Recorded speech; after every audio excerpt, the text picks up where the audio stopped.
Things that my pathologically lying ex-husband lied about. Some husbands are pathological lies.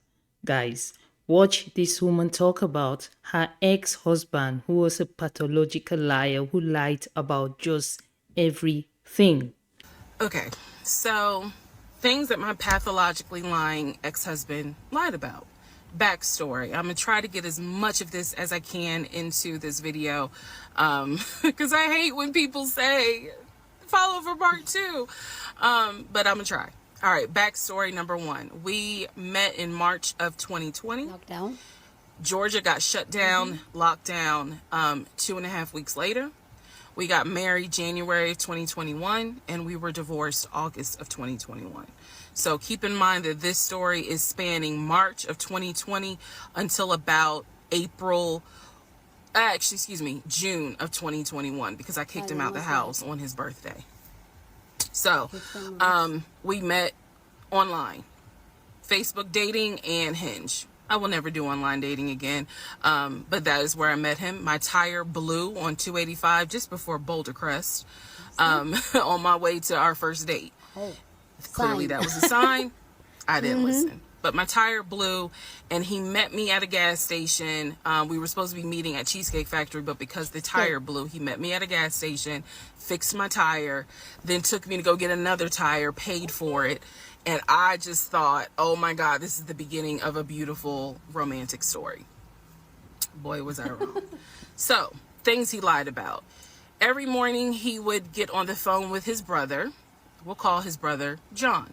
He would get on the phone with John, and he would be like, hey, babe, John said good morning. And I'm in the bathroom doing my hair because I still had to go to work at this time. And so I would just say, hey, John, call out, hey, John. And, he would relay back and forth what I said to John, what John said to me. I never actually talked to John on the phone. Okay. And so he would be like, I can't wait for COVID to be over. Me and my girl, we're going to come to see y'all. I can't wait for Auntie to meet her. Side note, his parents were deceased. Are deceased, excuse me. So he was like, I can't wait for you guys to meet her. Like, I know I'm gonna marry her. I know it. He said everything I wanted to hear. Love bombing 101. This man wrote the book. So he talked to his brother every day. He talked to his friends every day in front of me. He would be on the phone laughing, cutting up, cracking jokes, telling them, hey, she said, hey, just having conversation like a normal conversation. I didn't think anything of it. It wasn't until he got kicked out of my house in June of 2021 that I found out every single phone call was made up. He was never on the phone. How? I don't know. Those of you who are watching, you're probably like, there's Exactly. no way. Listen to what I'm saying. Everything I'm telling you can be verified. Okay. Every single phone call he ever had was made up. How? The phone calls where he called to pay his car off, made up. The phone call to the realtor when we were looking at houses, made up. How? The phone call to the bank for them to release the money for the house that he signed his name for, made How? up. Says. Every phone call was made up. How? His brother, every day, he and his brother had not spoken since 2015 when his mother died. I found that out later on. He made up every phone call. He had no friends, but yet every phone call would be my friend this, my friend that. The second lie, his job. He told me when I first met him out the gate that he was a VP at his company. He had been transferred from California to Georgia, and he was in the process of, getting himself settled. He was looking to buy a house. His job was VP of a major condiment company. I won't say the name because I don't want to get sued. But he said that his job was VP at that company. It is fair to note he paid every bill. He paid all the bills. Okay. He gave me spending money. He has money. Like, even though we were quarantined, locked down in my little townhouse, again, this story was always he's trying to buy a house. So when we got together, it was we need to buy a house together. Like, this is forever. We're going to have a family. Let's go ahead and find a house. So the lie is that he was a VP at his company. And he maintained that lie every day. Truth is, he was a temp. He called me from work all the time.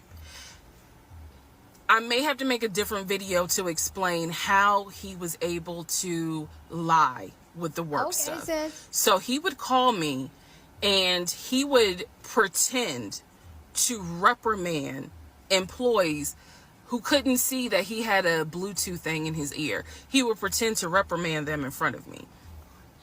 He would pretend to take phone calls from the company president who needed his help on something.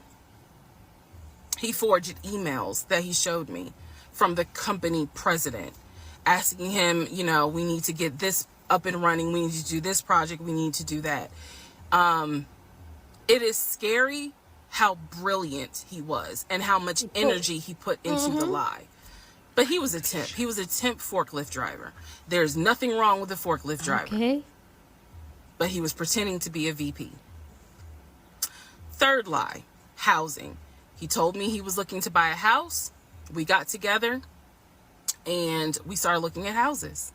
I found a beautiful 5-bedroom, 6-bath house in Smyrna, Georgia that was gorgeous. It was brand new construction build, and I love the house. The house was listed for $699,000. He showed me paperwork from Chase Bank saying that he was approved for a mortgage for $750,000. How? Yeah. I watched as he put in an all-cash offer on this $699,000 house. I watched him sign his name to a legally binding document for an all-cash offer. The reason why the house fell through was because the builder did not want to finish the basement. We were requesting that the basement get finished. He did not want to, so he declined our offer and took the offer of another couple who didn't need the basement finished. That's the only reason why that house fell through. I see now where God's grace protected me because, well, it really protected him because legally I was not his wife, so I was not on the mortgage for that home. So, third lie had to do with housing. Fourth lie had to do with baby. So I got pregnant, lost the baby. I was sad at the time. I am not anymore. But lost the baby, had to have a D&C. When I was in the hospital, the doctor called him to let him know, you know, she'll be discharged because, again, this is COVID, so you could not go in the hospital at the time when I had the surgery. So the doctor called him and said, you know, she's going to be released in an hour and a half. He pretended to be his own executive assistant. And so he said, you know, Mr. James is in a board meeting, but I'm his executive assistant. David, how can I help you? You can let me know what's going on. Obviously, the doctor wouldn't do that. God. So she just said, you know, please let him know that Miss So-and-so will be ready for pickup in an hour and a half. He told the doctor he's in a board meeting until about for about another 30 minutes, and then he'll be on his way. I should have only been in the hospital for an hour and a half. I was there for 3 hours. Because, again, he was a temp forklift driver, so he couldn't get off work. But I didn't know that at the time. So those are just some of the things that my pathological lying ex-husband did. What? There's so much more. I have severe PTSD. Wow. And I know it's my fault. I know that I did not trust myself. I did not pay attention to the United Nations of red flags. I did not pray. And I am paying the consequences for that. So there's nothing anyone can say to me, girl, you was dumb. I was desperate. I wanted to be married. Hear that? I wanted a family. And I thought it was my turn. Listen, ladies. And instead, I got pulled into something my brain could not even comprehend. And guess what, guys? What I just told you, it's only 5% of the story. What? So yeah, let me know if anybody knows somebody at Lifetime And also, if any of you got any sort of gift cards for Stella Rosa Black. Unbelievable. You know, guys, these are some of the things that do happen. It can happen to anyone. And the way she described the situation, it's so difficult to see that it's a scam. I mean, he didn't lie. At that point, you wouldn't know he's lying because he was actually literally talking to people, to some people, and he was passing across the greetings from these people to his then fiancée. Of course, it could be a red flag because, I mean, at one at some point you may have to say hi to their relative, their brother, or whoever they're talking with on the phone. That lie is so difficult to detect. But the one with buying a house, that's serious. How you can't even think that he's trying to scam you or he's lying, because he literally put the down payment on the house. He showed her his approval, his bank approval for the mortgage. So she can't say, she couldn't detect the lie.